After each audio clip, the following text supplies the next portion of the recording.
Good morning, I'm Mark Southern. I'm WPA's Sales and Marketing Director, and welcome to the latest of WPA's series of webinars. This time we have the fascinating subject of nutrition, and more specifically, we're going to be focusing on brain power in the workplace. So, productivity. Who doesn't want more productivity? Just a couple of stats to illustrate why we thought this was a topic worth exploring and sharing with you.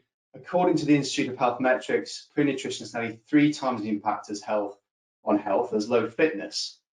Now, we all know healthy people are happier, calmer, more engaged, sleep better, and get sick less often. And the World Health Organization has done a study that found that optimal nourishment can raise productivity levels by 20%. And let's face it, who doesn't want to be 20% more productive? So whilst many companies out there, including our own, focus on physical activity in their corporate wellness programs, should we be spending as much time on nutrition to get more bang for our buck? Now, we're really lucky today to have nutritional therapist Clarissa Lenherr with us, who you may have seen in the Telegraph, Women's Health, Red Magazine, amongst others, to help us understand this really fascinating subject a little bit more, and we hope learn a lot that we can take back to our companies. Now, before I hand over to Clarissa, there will be some time for questions at the end, and I guarantee you're going to want to ask some questions because this is a fascinating 20 minutes. So if anything springs to mind, click on the question tab, which you're going to be able to see on this next slide. Yep, click on the question tab in this window. If the window's not there, if you click on that little white arrow with the red background, it should appear. So type your question in there, and then at the end of the presentation, we'll come back to those questions and we can pose them all to Clarissa, and so you can answer all those burning questions around nutrition that we've always wanted to know. So without any further ado from me, I'm going to hand over to Clarissa, and she's going to entertain us and educate us for the next 20-25 minutes or so. So Clarissa, over to you. Thank you very much for that lovely introduction. So I'm going to share my screen with you all. All right, so hopefully everyone can see all of that. And thank you so much for coming and joining us on this Wednesday morning to talk all things brain power and brain health, which is something I'm incredibly passionate about. And as Mark mentioned, I'm a nutritionist. I have my own private clinical practice on Harley Street, which for those of you who know London well, is a stone's throw from Oxford Circus. And in my clinical practice, I specialise in gut and digestive health and autoimmune conditions, all of which have a significant role and symbiotic relationship with the brain, as do many health concerns and conditions. So I'm thrilled to be talking about this wonderful subject for you today. So what we're going to be covering is we're going to jump into a little bit of science. I promise it won't be too laboursome, but a little bit about the brain and the nervous system and how it functions. We'll then talk about stress and how stress can affect our brain health, before then moving on to a few tips and tricks later on what we can do from lifestyle point of view to support our stress management. And then we're going to jump into the juicy bit of nutrition for brain health. So what are the foods we can consume, and perhaps one food group we should perhaps navigate to support brain health and brain power. Lifestyle tips, as I mentioned previously, and a Q&A at the end. So first up, let's talk about the brain and what it is. So the human brain is the command center of our nervous system. Now, our nervous system governs our sleep, our stress, our movement, our energy, and more.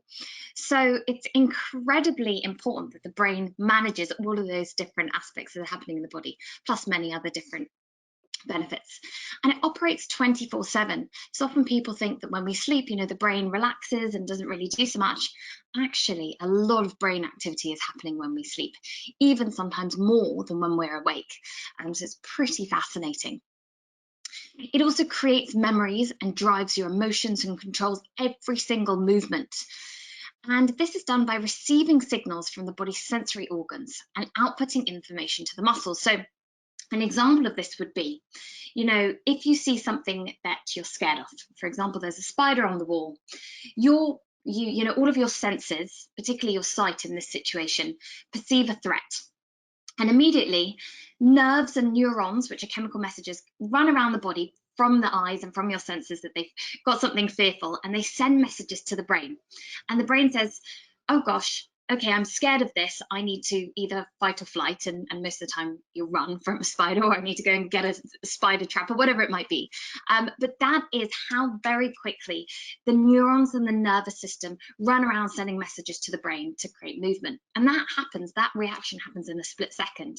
But there's so many different mechanisms that are occurring from the moment you see that spider to the minute you run out the door. So brain health, that kind of term, what does it mean? Refers to the ability to remember, to learn, plan, concentrate, and maintain a clear and active mind, which is incredibly important for productivity, in the workplace, for motivation and energy, and really important for mood. The thing with brain health is prevention is key. Acting before a crisis happens, or before you're starting to get symptoms that can affect the brain, or which can be anything such as lowered mood, brain fog, forgetfulness, that kind of inability to concentrate and focus, these kind of things. Before you're getting these symptoms, it's really important to take action, because our brain is constantly developing and evolving as we age, and it's really important as we age to support our brain health and our cognitive function.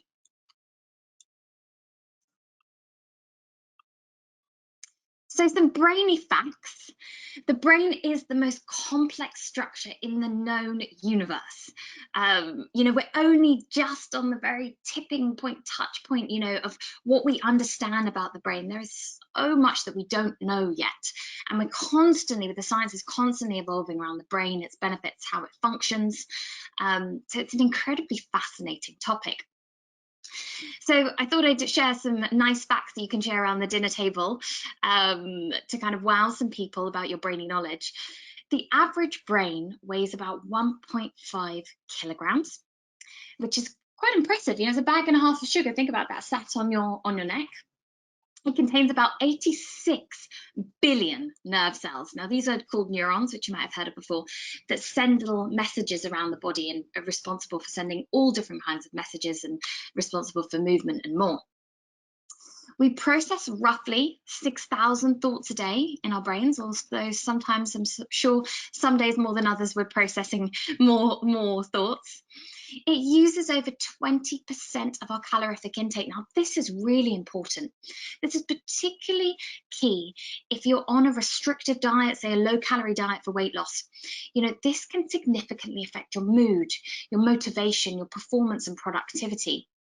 I see this a lot in my clinical practice. People on restrictive diets, low-calorie diets, and they're wondering why they've got low mood, why they're finding it hard to achieve tasks at work, finding it hard to concentrate in the afternoon. And that's because when you deprive the body of energy, you're really depriving the brain.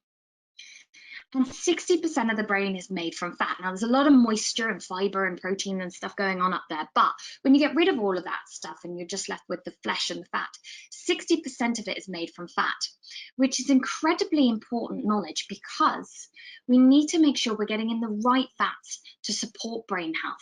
And again, we don't want to be on these low-fat diets, because we're going to be restricting fats, which are positive for many different aspects of health, which we'll jump into a bit later. And then I wanted to talk about the role of stress on brain power, because this is an incredibly important topic. Stress is at the root cause of so many of our chronic ailments, and it's something that we all experience, but there are degrees of stress. So when it comes to the causes of stress, they're physiological, chemical, psychological, it can even be environmental, financial. But regardless of where that stress is coming from, it always has a biological impact. It's always going to affect you physically. Just depends on how much, how long, and severity. And there's a real difference between acute and a chronic stress. Acute stress is that kind of, I saw the spider and I ran out the room. That's a very quick stress response, and our bodies are really well adapted to that acute, short-term stress. But we're not so well adapted to chronic stress. And just to say, in acute stress, our brains actually function at a really high level. They make very quick decisions. We can be very concentrated, very motivated, which is why some people perform better if they have a deadline or an impending deadline that puts a bit of pressure on them, a bit of stress. They can often find that helps motivate them a little bit more to work harder. But chronic stress, unfortunately, can significantly affect our brain power. Chronic stress puts us at an increased risk for Alzheimer's disease, which is the most common form of dementia, cognitive decline. It can impact decision making, it can affect mood and mental health, and high levels of stress can impact inflammation. Inflammation is a very normal immune system response, but the brain is very susceptible to high levels of inflammation. It can cause brain fog and mental health concerns. So we want to be reducing inflammation as well. Now, unfortunately, our modern day lives are the source of a lot of stress. But that doesn't mean that we have to just say, okay, well, there's nothing we can do about it and we have to live in this chronic stress state. There are a number of different things which I'm going to be talking about later under the lifestyle section that we can do to support stress management and reduce this effect on our brain power. And one of the really important things that I hone in on with all of my clients is to make sure you're taking a proactive approach before you get burnt out or high levels of stress are depleting you. Take proactive measures now and put in some stress management, which we'll talk about later. And avoid normalization. Avoid normalizing stress. This is so important. The amount of times people say, oh, well, I don't really have time for myself because I pick up the kids and I have a full-time job and I cook all my meals from scratch and I go to the gym every day and, I care for my mum, but I'm not really stressed. I don't have a lot on my plate. Most people normalize stress. It's a very modern day response to stress. And it's really important to actually take a step back and go, yeah, I'm stressed. There's nothing wrong with that. We're all stressed. But how can I support my body through this? Which we'll talk about later. So let's jump into nutrition for brain health. So what can we do? What are the foods that we can consume to support that brain health, to make sure that we have cognitive health across our life cycles, to give it the right nutrients it needs to power and make those decisions and work at its optimal? First up, we have fat. Now, as I mentioned, 60% of the brain is made from fat, but there's a particular fat that's very important. And this is omega-3. Now, you may have heard of omega-3 before, or cod liver tablets, so you might be scarred by, having to take cod liver oil in a teaspoon, which I definitely had to do as a kid, and it really scarred me. But, omega-3s are a kind of essential fatty acid that are critical for brain function and development. High concentrations of these essential fatty acids are actually found in the brain and in the nervous system. They're actually, they also help us produce new cells. They reduce inflammation, so play a role in the immune system. They also help us produce neurotransmitters that send messages around the body and hormones as well. And 60% of that 60% of fat that makes up the brain is made up of DHA. And DHA is one of the essential fatty acids that are found in omega-3. They have DHA and EPA. Now, the thing with omega-3 is our body cannot make them. We must rely on dietary intake. But the good news is you can get that in through eating smash fish. Now, that's not a tropical fish that I'm telling you to source from the fishmonger. That's an acronym that stands for salmon, mackerel, anchovies, sardines, and herring. So add sardines into pasta. If you're making a fish pie, don't just use white fish, add in salmon.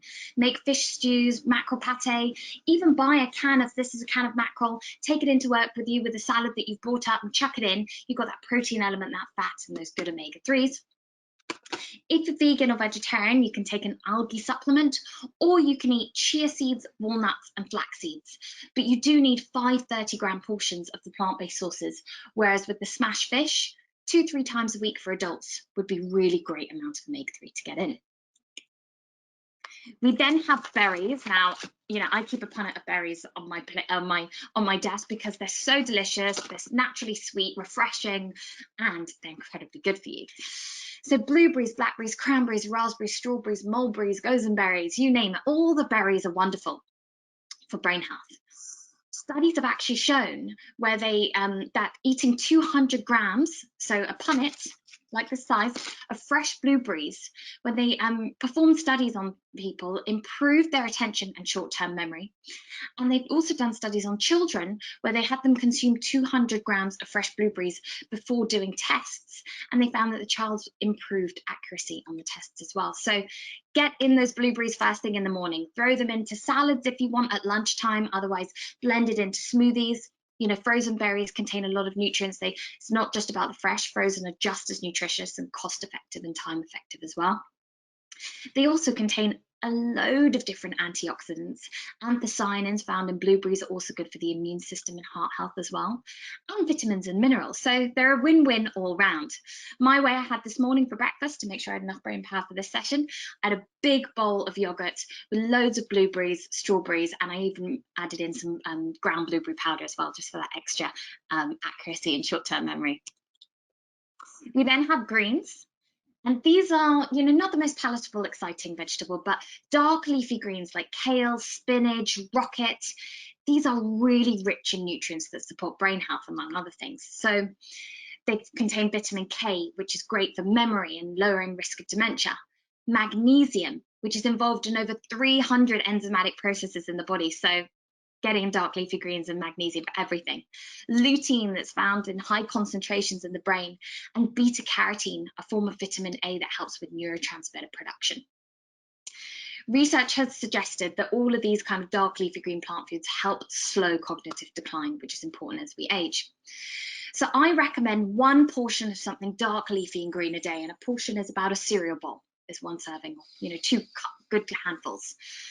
If you find it a struggle to have them raw in salads, things like that, blend them into smoothies. I always chuck in spinach and frozen kale into my smoothies. Stews and pastas, you can blend them up into a pasta if you want to get them into kids' diets, or blend them into dips. So I like making a butter bean and spinach dip. You can make a kale and hummus with even some beetroot dip, for example. Trying to find some nice ways to creep it in, but whatever happens, one portion a day of dark leafy greens for brain health is key. And then we have, I've paired spices and tea and coffee together. Turmeric, which is, known for many of its wonderful benefits, but studies have indicated that it improves memory and is anti-inflammatory, so great for the immune system, and anything that's pro-inflammatory or induces inflammation in the body can put us at an increased risk for mood dysregulation. So it's a good one for mood. So getting it in a turmeric latte, tea, I like to blend it, have it in dressings, sprinkle it on chicken, and of course have it in curries. And it's the curcumin that is the best part in turmeric. That's what gives it that vibrant orange-yellow color. We have green tea and coffee. Now, caffeine actually boosts a brain enzyme that's shown to protect against dementia, and it gives you that bit of a kick of motivation and focus. But there's a real limit with caffeine. You need to be mindful that you're not having too much, that it can actually cause stress and mood dysregulation. In addition, green tea and coffee contain polyphenols that are antioxidants and great for the digestive tract.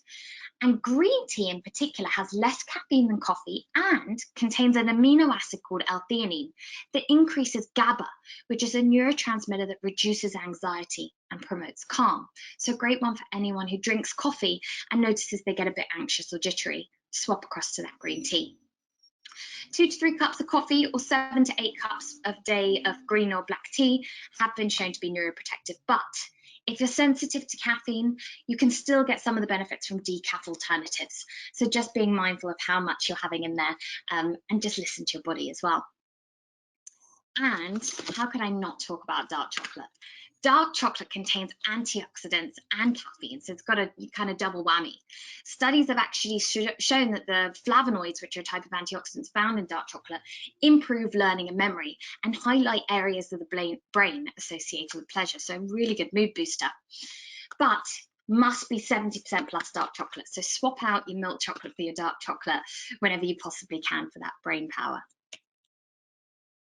Which leads me nicely on to reducing sugar. This is the one food group I'm going to recommend being mindful of when it comes to brain power, because diets high in refined sugars and added sugars are correlated with impaired brain function, and high sugar diets can worsen mood disorders. So try to keep your sugar below 30 grams of added sugar per day. Added sugar are those sugars that are added into foods, into juices, smoothies, marinades, soups, chocolate cakes, sweets, things like that. Intrinsic sugars found in whole fruits and milk don't count towards that. So you can have as many of those as you want. Or a nicer way to think about it, if you don't want to count the grams and things like that, which is very loathsome, 5% of your calorie intake shouldn't come from sugar. So opt for dark chocolate over milk, berries, or have them both together, yogurt with cinnamon and a bit of nut butter, or you can try out some homemade lower sugar alternatives using less sugar or using whole fruits as the sweetener. And finally, some lifestyle tips, which is incredibly important for that stress management that I mentioned earlier on. Regular exercise has been shown to boost memory and thinking skills.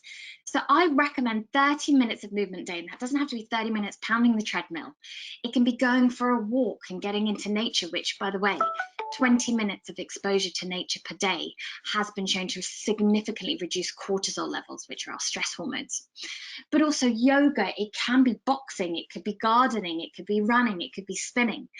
Find the movement that feels good for your body, because not only is it great for memory and thinking skills, it's a great mood booster as well, and gives you endorphins. It's great for energy, cardiovascular health.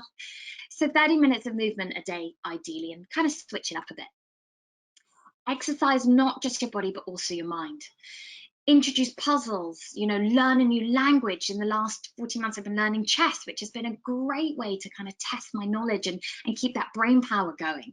Reading as well, just kind of stepping away from technology a little bit and actually reading, perhaps something that's, a little bit on the kind of learning side of things, or something academic can be helpful. There's even apps like Lumosity, which are brain health apps too, that you can check out. Or DIY in the home is another great one. Meditation, don't know if anyone meditates, but research at UCLA has shown that meditation helps preserve the brain's grey area, a grey matter area, which is an area in the brain that's important for emotions, memory, decision making. So meditation can be a great de-stressor and good for brain power. It doesn't have to be an hour of umming and ahhing in a room. It can literally just be 20 minutes or even 10 minutes of a guided meditation. And there are some great apps that I've listed there, and playlists, and even doing yoga. And finally, sleep. Now, I don't have time to jump into the deep and wonderful depths of sleep, which is something I'm so passionate about and I happen to love. But quality and quantity is key for sleep, because when we sleep, our brain resets, restores and recalibrates, and does a lot of healing in the body. So try to get 7 to 9 hours of sleep if you can. Consider a caffeine cutoff. So I know I told you to have some caffeine sources, but no later than about 3 o'clock, because it can affect melatonin, which is your sleepy hormone production. And try to reduce your blue light exposure from technology when you can late at night. So try not to use electronics too late, and consider getting some blue light blocking apps on your screens. So finally, some takeaways for the brain before your Q&A. Get in those omega-3 smash: salmon, mackerel, anchovies, sardines and herring 2 to 3 times a week. Eat 1 portion of berries and greens every day. Incorporate spices and moderate with your caffeine sources, but a little bit can be great. Make 70% or above dark chocolate your best friend, and keep added free sugars to no more than 5% of intake. Consider meditation, whether it's 5 minutes or an hour. Incorporate movement routinely. And finally, learn something new, which I hope you guys have all learned at least 1 or 2 facts and different things to incorporate into your lifestyles and your diets today. And I thank you for joining me, and looking forward to hopefully some really good questions. And I hope you've enjoyed. Clarissa, that was brilliant, really fascinating, and you're right, we've got a number of questions. The problem with this kind of thing is I've sat here and I've listened to this now for the second time, because we did it yesterday, and I've got a number of questions about myself, but I'm going to avoid asking you those. I'm going to stick to the questions from the audience. And the first one that's come in is really interesting. It's what can employers do to encourage good nutrition in the workforce? Have you got any tips or tricks to help us in that? Absolutely, and I think this is so important to highlight and to discuss. And I think having workplace wellbeing webinars and talks and things like that is a great way to kind of get people involved and have a bit of an event, which is something I've seen significantly increase over the past couple of years. But I think also one of the great things to be able to do is revamp that snack bar. I've gone into workplaces and done this with teams, or looked at their canteen offering, and there is so much you can do. It doesn't have to all be healthy, but simply swapping all the milk chocolate bars to some dark chocolate options, having a fruit bowl that doesn't have to be expensive. It can be once a week, a bunch of fresh fruit, even seasonal, local, can be delivered to the office, and people can have different options to choose, rather than immediately going for the sweets and the chocolate that's short-term energy. They can go for a fruit sauce, and also having nut dispensers as well can be really, really great. Perhaps walnuts to get in those omega-3. And I think also another great thing is having a bit of education around the office. You know, if you have in the kitchen area a little poster, you know, that says, you know, we should be having 1 portion of dark leafy greens a day, or pick those berries and your dark chocolate if you're going, you know, to get that kind of energy boost. Just having those touch points and those reminders can be really effective for people. Rather than them feeling like, you know, they have to be kind of have it printed on their desk or be emailed constantly. Just having those touch points can be a nice thing. So true, isn't it? You get into a habit of just picking up a chocolate bar, but if there's another choice put in front of you first, linked to a bit of education, it might just change that habit a little bit, and you might pick up something Absolutely. else. Another question that's come in, which is also really interesting, is there a link to nutrition and recovery from illness? Yeah, absolutely. I would definitely say so. I think, you know, it depends on the illness. Right. So, you know, if I'm trying to think of an example for it, you know, if you are getting over the flu, for example, if you are able to support your body with a bunch of nutrients, with zinc and vitamin C, vitamin D from foods, you know, from nutrient rich foods, you're giving your immune system the nutrients that it needs to actually recover, to support white blood cells, which are part of the immune system.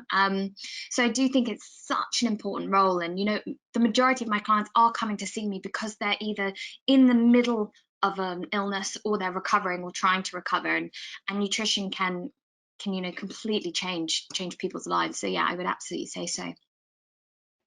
Brilliant. I know a friend of mine got quite seriously injured, and his treating consultant told him to eat as much as he could to help that recovery. Maybe he was eating the wrong things, I don't know. Yeah. Another question that's coming, which is again interesting. Do you recommend avoiding farmed fish and only eating wild fish? So this is a great question, and I try to stay in the middle ground because it's very difficult. And Seaspiracy Oh, sit on the recently, fence, Clarissa. Come on, off the fence. yeah, I know. But you know, that Seaspiracy documentary has got a lot of people thinking, which is really important. I normally say wild caught fish when you can. That being said, it's not cost effective for everyone. And actually, what I'd really love people to do is focus on nutrient intake that's affordable for people.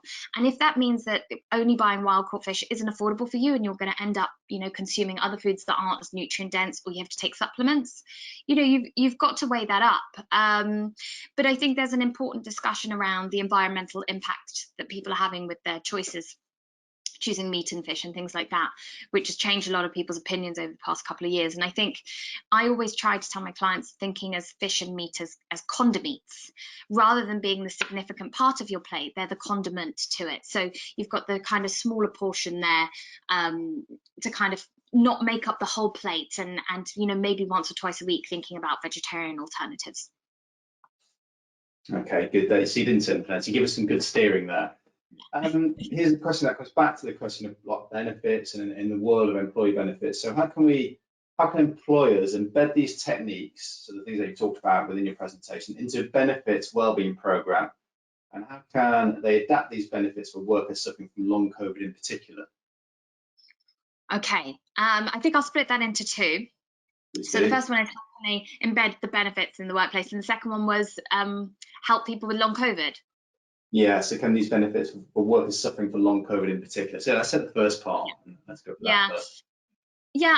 I think the first part touches on a lot of the things we already discussed earlier on in that question of how to embed it in. But I think actually building a well-being strategy is really important. Rather than just having ad hoc things that you think you're ticking the box, having a strategy that's really meaningful to your employees and to your team. So asking them, what do they want to hear about from a nutrition perspective? Don't just give them something about nutrition. Ask them, what are they really struggling with, or what are they finding difficult?